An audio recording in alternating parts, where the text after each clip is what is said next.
Sivamangalam. So, in this video today, I would like to explain why Siddha VasiSivaSittham is today the world's only enlightened Siddha. I have received a lot of queries asking for explanation what makes Siddha VasiSivaSittham so special and why he is the only one in the world. We have to be very understanding in this statement that Siddha VasiSivaSittham is the world's only one today. And there is no master like him who has come to rise or raise human consciousness to the next level. In fact, the highest level. In fact, the penultimate level. So the point here is, if not he, then who is the other enlightened being? It's a normal question. Now we have to understand something. Everything in the world is very precise and has proof behind every happening or event that unfolds.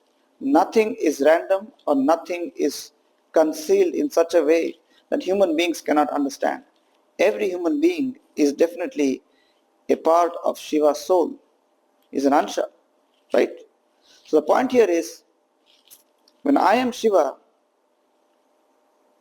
a spark of Shiva or an ansha of Shiva, I must know the truth, and truth is showing proof, right? Now everybody knows that Shiva has been here from time immemorial. In fact, he is the universe, right? He is the cosmos. But nobody has seen him. That's because nobody ever tried. And those who have seen him, or maybe he has come in contact with those people who try to access him, have written accounts. Correct? All the Sapta Rishis that we talk about, all the Acharyas who we talk about, all the Siddhas we talk about, all the Shaiva saints we have talked about, all the history that we have in our country, in our culture, all point to one thing, that Shiva is there. Some believe in him and some people know about him, right? So the people who believe is a different genre. They just believe that he is there. But there are some people who do not want to believe and they want to see him, right? So similarly, Siddha VasiSivaSittham is one Siddha who attained that level of penance where Shiva came to meet him and gift him the Chidambara Ragasya Sutra. Now you might say, what is the proof that Shiva only came? Why not somebody else? So we have to understand something here very fundamentally, okay? That in the physical realm, there is something called as fact and there is truth. Fact is physically available. Everybody can see in the physical realm. That's a fact. But truth may not always be available on the physical realm. It could be in the non-physical realm. And to access the non-physical realm, it may not be always possible for normal human beings to go there. And yet, we call it the truth. So, we can say something like this. Every fact is a truth, but every truth is not a fact. So we have to understand this point. Okay. Second level, let's take our history. I think we all know about the Sapta Rishis, right? Beginning with Vasishtha, Agastya, Atreya Muni, and then you have Bharadwaj Muni, and then you have Vishwamitra, and we have Angiras, Pratyangiras, okay? The Sapta Rishis. But actually, They were all disciples of Shiva. Okay. In fact, only 6 were the disciples of Shiva. There were not 7 before. There were only 6 people, and they were all called Munis before being called Rishis. And because they were called Munis, because they all sat in silence and just waited until Shiva opened his eyes and spoke to them. And because they were not speaking and they were absolute silence until he came, they were all called Muni, because everybody was in a state of mauna. Okay? And when Shiva came and he gave them different teachings, okay, and then they achieved Shivatva, and then they became rishis, or what we call as Brahma rishis. In fact, Shiva did not give them the ultimate. In fact, he only gave them the creative consciousness, or what we call as the Srishti consciousness. And that's why they were called as the Brahma rishis. There is no other term called as Shiva rishi or Vishnu rishi. There is only a Brahma rishi. That means that consciousness which is responsible for creation, okay, is Brahma, right? And so the 6 people were given the knowledge and the wisdom and the truth how to achieve Brahma. And when all the 6 people achieved Brahma, they were called as Brahma rishis. Now, we know in society, in culture, we talk about the Sapta rishis. So who are the Sapta rishis and who are the 6 rishis? In fact, the 6 rishis were a group of students who were taught by Shiva. But then a king named Vishwamitra wanted to go to heaven, or what we call as Swarga, with his body and enjoy the realm of heaven in his human body. And then he goes to Vasishtha Muni and asks for the teachings. But then Vasishtha says that you are a king and you are a Kshatriya and you have not evolved before to become a rishi, and I cannot give you those teachings. If you have to go to heaven, you must die first. You must leave your body. Okay. So the point goes here that Vishwamitra is furious, and then he leaves Vasishtha Muni and goes to another guru and asks for the teaching to go to Swarga. But then that teacher or the guru says, maybe I may not be able to help you go to heaven with a physical body, but you will come somewhere close. I'll give you this teaching. You can go ahead and do your penance, and then we shall see.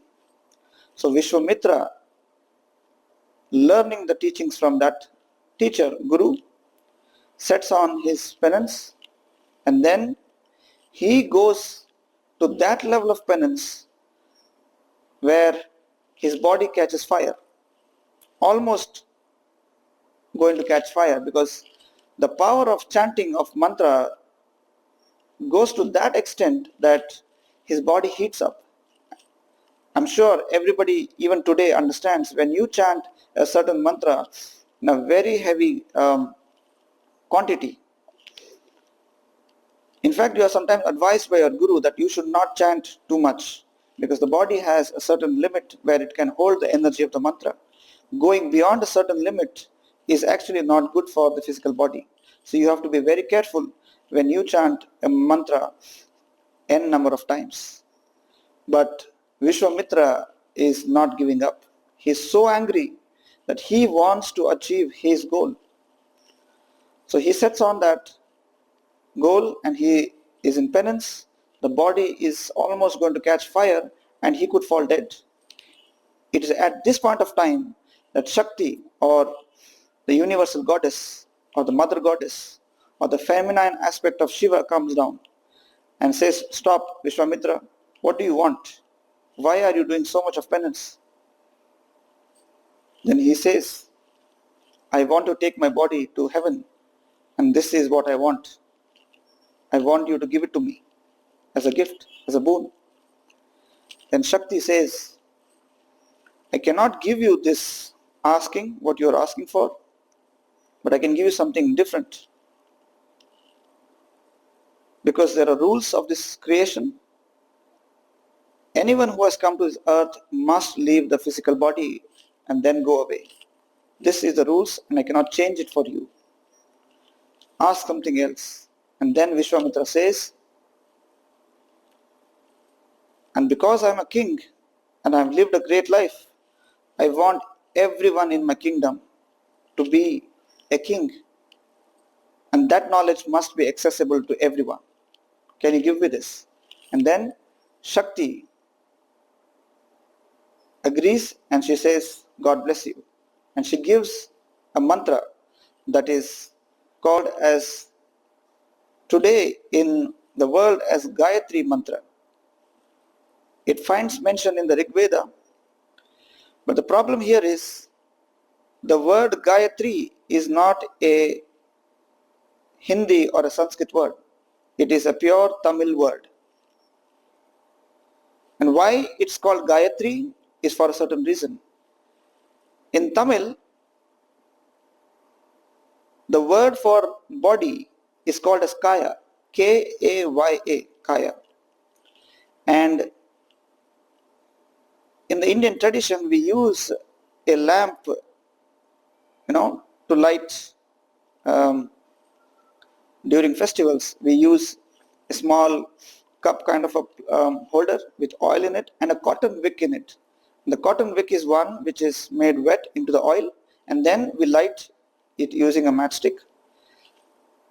That cotton wick is called as Tiri, T-I-R-I in English, in Tamil.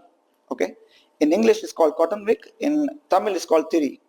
So now the two words here called as Kaya and Tiri. Okay. So when you join that word Kaya Tiri, that means the goddess who came when the Kaya which she gave to her child caught fire like a cotton wick. Okay.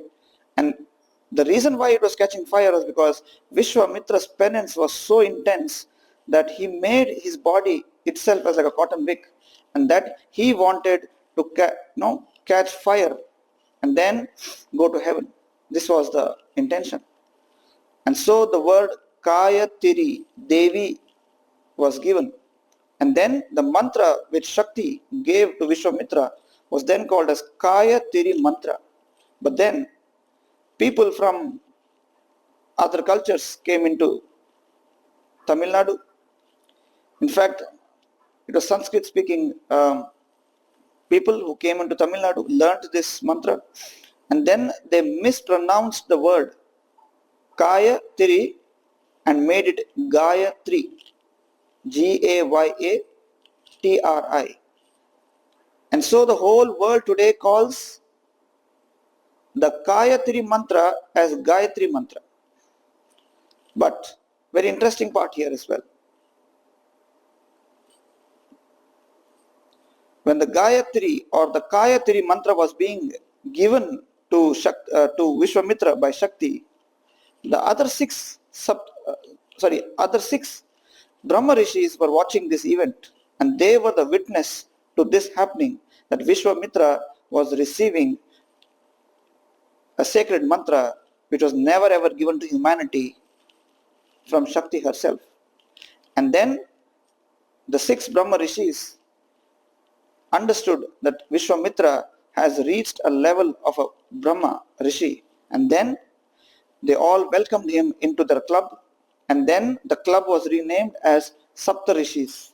In fact, of all the Sapta Rishis, it is only Vishwamitra who has the title called as a Raja Brahma Rishi. And he was one of the gurus to Sri Rama in the Ramayana. Okay. Now what it means here is, any spiritual event in the cosmic order, when it happens, there is always the sadhaka, the witness, and the divine in a triangle. For example, what we are talking about now, when the Gayatri mantra was being given to Vishwamitra, the Sapta Rishis were witness. So this is how it's a proof that Vishwamitra definitely received it from the Shakti or the divine goddess. And there is no question about, or there is no debate about whether Vishwamitra received it or not. And since it has come to humanity, everybody is today reciting the Gayatri mantra or the Gayatri mantra, right? Very simple. The Sapta Rishis are the witness that such a thing, such an event has unfolded, and Vishwamitra has received this mantra.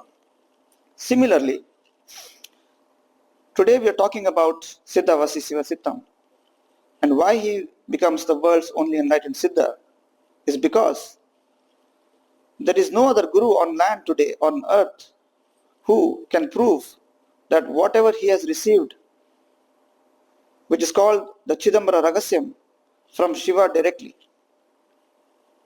In one of my previous videos, I have explained the circumstances which led to the unraveling of the secret to Siddha VasiSivaSitthamam by Shiva himself, and Tirumular as the witness. Now we have to understand something very clearly here. Tirumandiram is a book that we can all read today, and every truth or every Shiva Sutra that has been written down in that book, precisely 3,333 sutras, are all the wisdom that Tirumularji has. Siddha Tirumular and Tirumandiram are synonymous with each other. If you are praying to the book called Tirumandiram, in fact you are praying to Siddha Tirumular. Or if you are praying to Siddha Tirumular, in fact you are praying to Tirumandiram book itself. The jnana or the wisdom that is embedded in written form in Tirumandiram is in the subtle form in Siddha Tirumular itself. Now, because the sutra finds mention in the book Tirumandiram as Sutra 909, similarly, the Gayatri mantra finds mention in the Rig Veda. They are both in written forms, but only Gayatri mantra was never activated until no yogi did that kind of a penance. Now after the penance, when Gayatri mantra was given to Vishwamitra by Shakti herself, it was activated for humanity. Similarly, in Tirumandiram 909 was never given to anyone.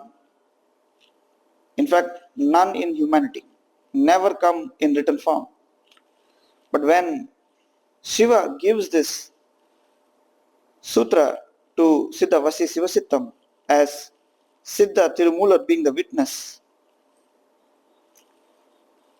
it confirms that Siddha VasiSivaSitthamam has touched that level of consciousness, which is Shiva consciousness.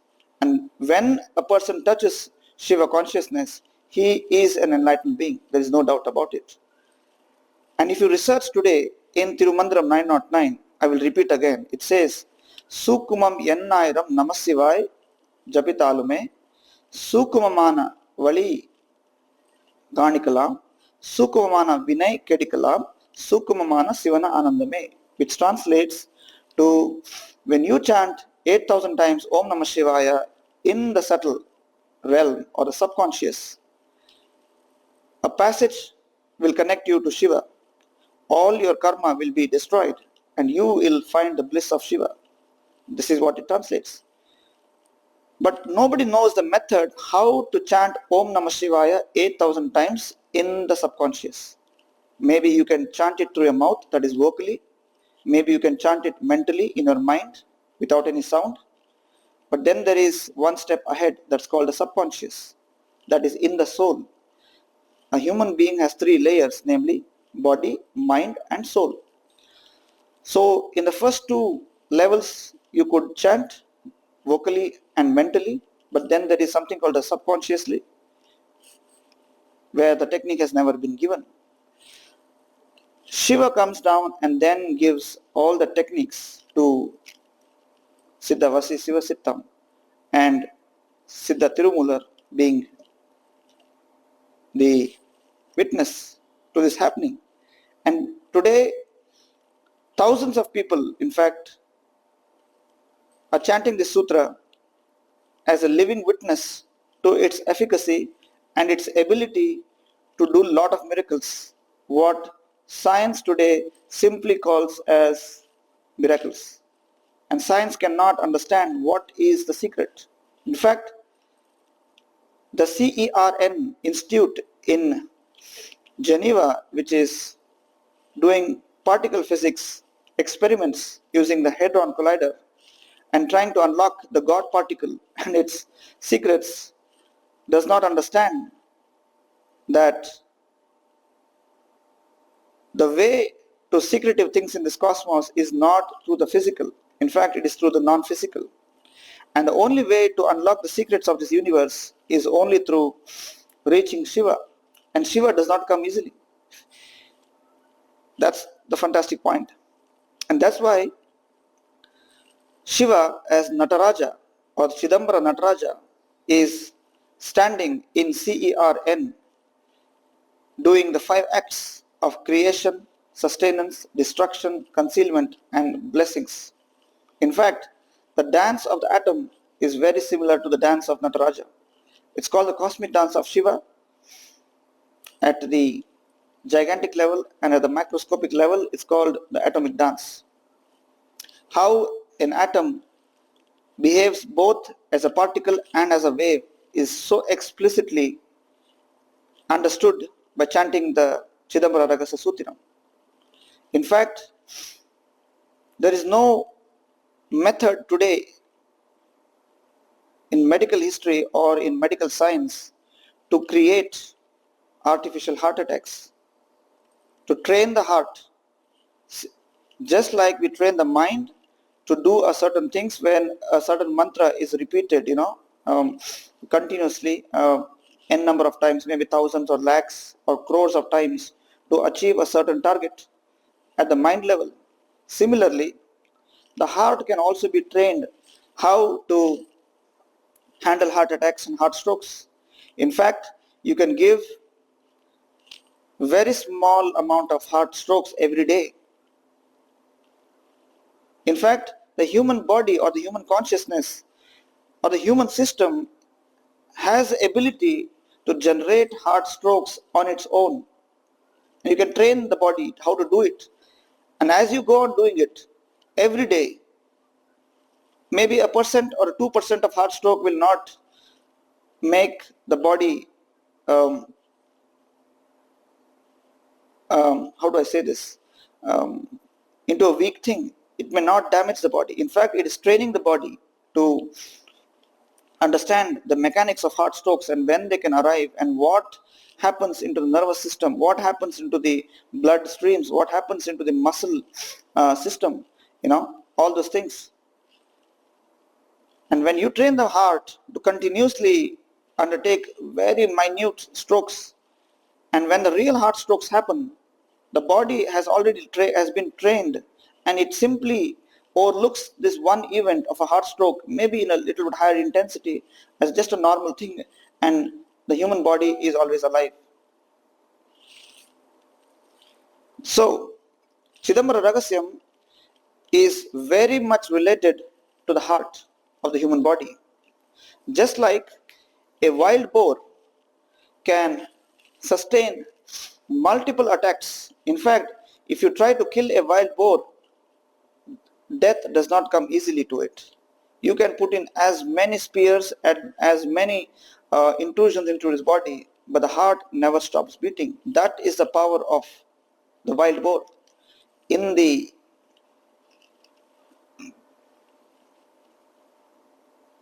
Hindu culture or Sanatana Dharma, we know about Varaha avatar, and in the Shakta tradition, we know about Varahi Devi. In fact, both are called as the commander-in-chief of their respective traditions, where the attitude is to say, never say die. you will not lose. That's the understanding. So when this technique or method we employ in our everyday lives to see that our heart is absolutely strong, performing at the peak power, then our body can be a powerhouse of activity. We can accomplish anything, either in the physical level or at the spiritual level, because to reach Shiva is not a normal thing. You have to be like a wild boar, never say die, and your body has to sustain that kind of intense penance that you want to do. And when you want to do that intense penance, the first thing that can take the beating is the heart, because when you stress up things, the heart takes the load, and then when the heart takes up the load, the heartbeats increase, and heartbeats increase is not good for yoga or spiritual sadhana, right? Your heartbeats must be at the lowest and still be able to lift a lot of load. That is the power of Varaha, and that is what is embedded in the Chidambara Ragasya Sutram. Now this is what I am trying to explain.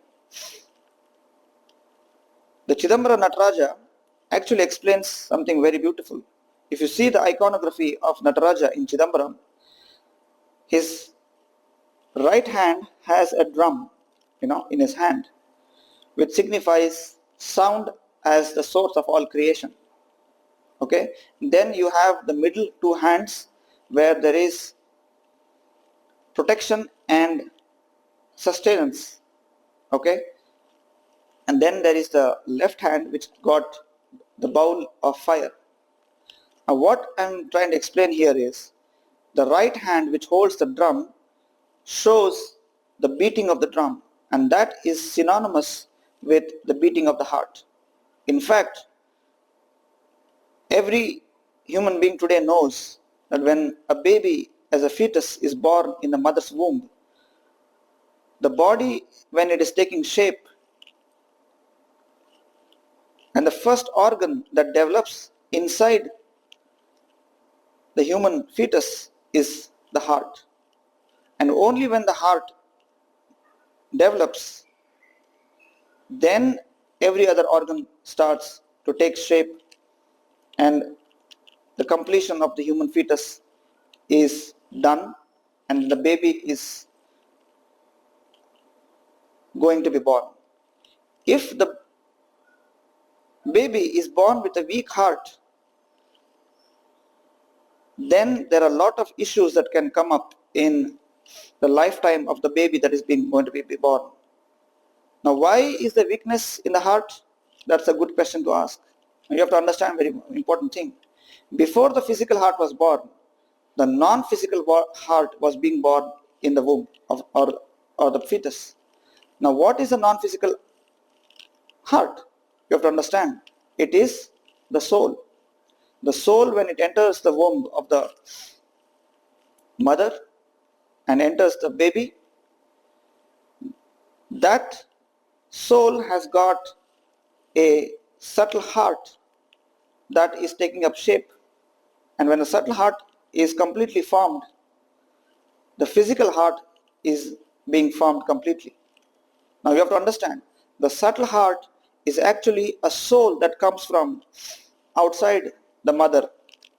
And the soul is again being born because of previous karma. And in previous karma, if a soul has done a lot of penance, then the baby that is being born comes with a very, very strong heart to achieve impossible tasks in this lifetime. But if the soul in his previous lifetime have done a lot of karma, and in the negative context, then the heart of the fetus is born that is weak and not up to optimum or the best of performance. And then because the fetus is born with a weak heart, the baby is born with a weak heart, the baby has to put in a lot of effort to achieving anything.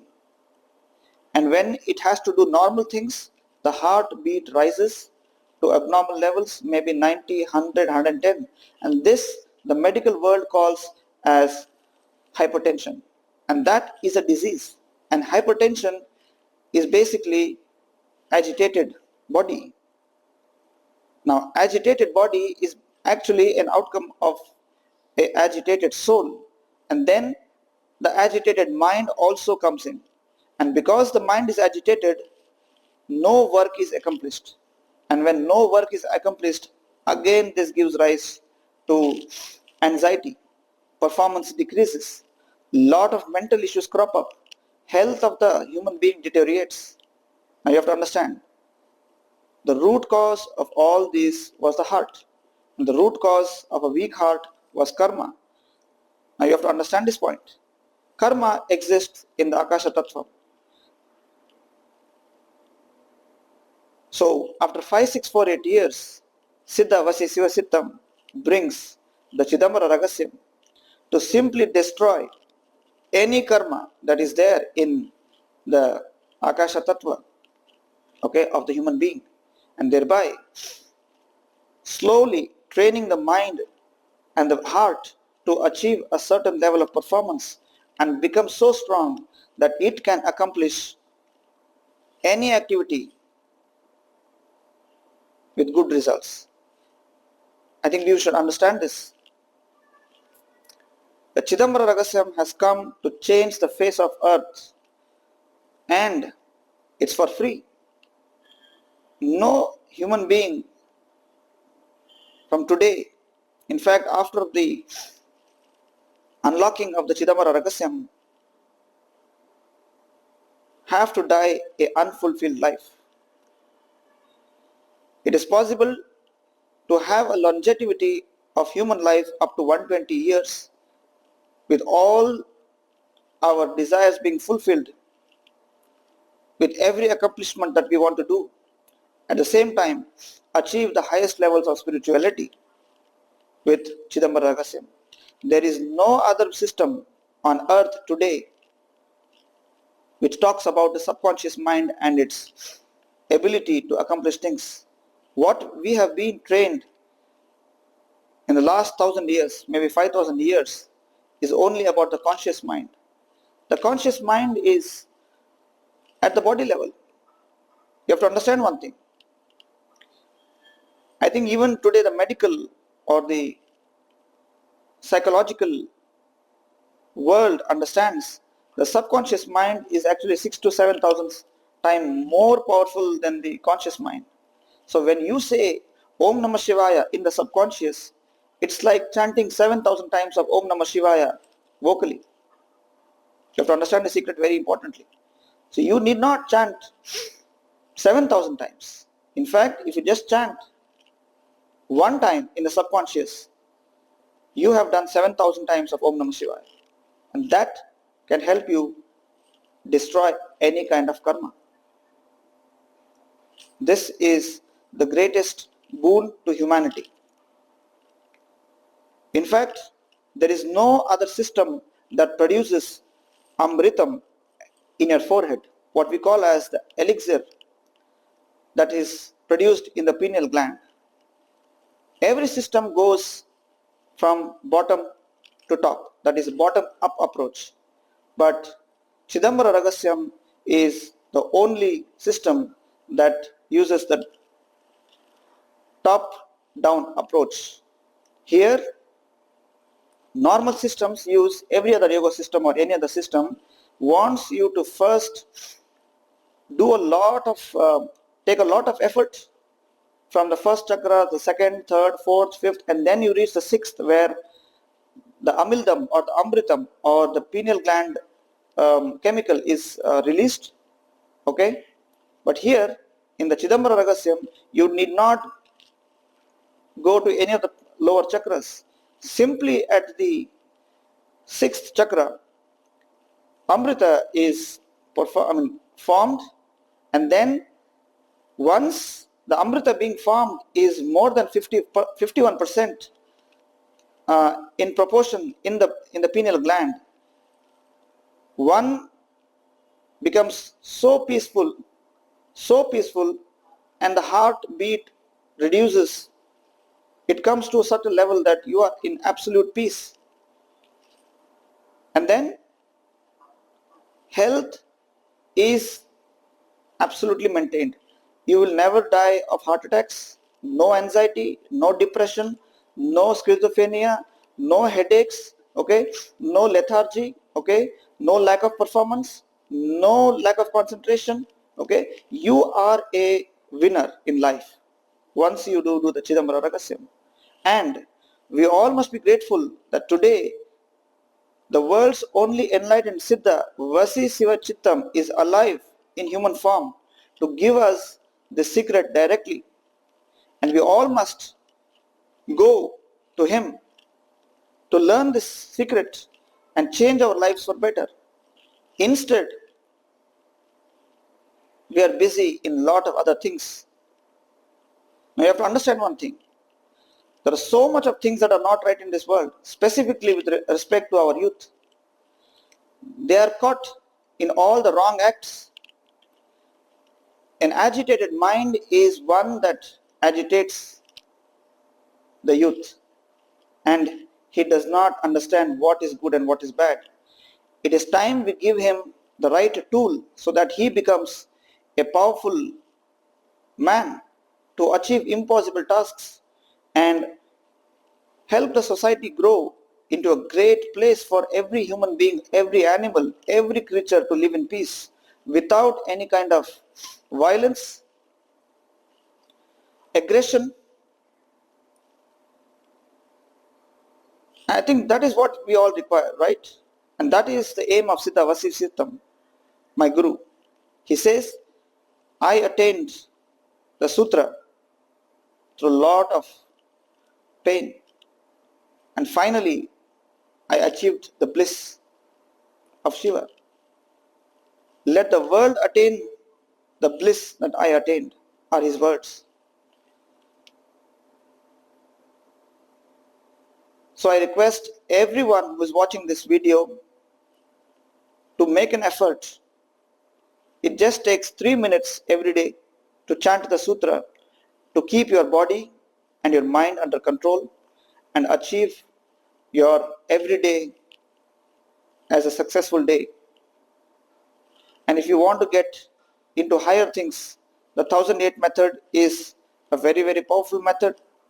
And if you want to go deep into spirituality and access the higher knowledge of the cosmos, then you must head down straight to Tiruvannamalai or Tiruchirappalli and meet the Siddha to learn the secret and make this world a great place to live. And if our country's leadership is watching this video, I want to tell the leadership of the country or any other country, if a nation has to be strong and powerful and at peace, that no internal or external disturbance can change its dynamics. It is the youth who need to be groomed in a proper way. Their minds have to be given the right tools, because a powerful and peaceful mind can achieve impossible tasks. And that is what the nation requires. Productivity from our youth. And productivity increases or helps the nation achieve a great standard of living.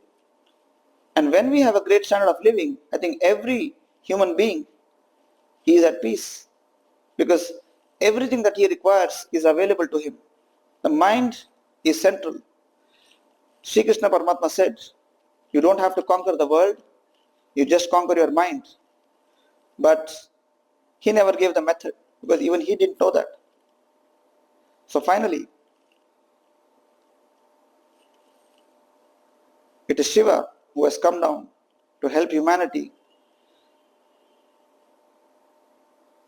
to learn this awesome secret and make this world a beautiful place to live. Again, thank you for all. you listening to this talk that I have given today, and I hope it definitely will make a change in your life and help others to make a change in their lives and others' lives as well. Thank you for listening. Shiva Mangalam.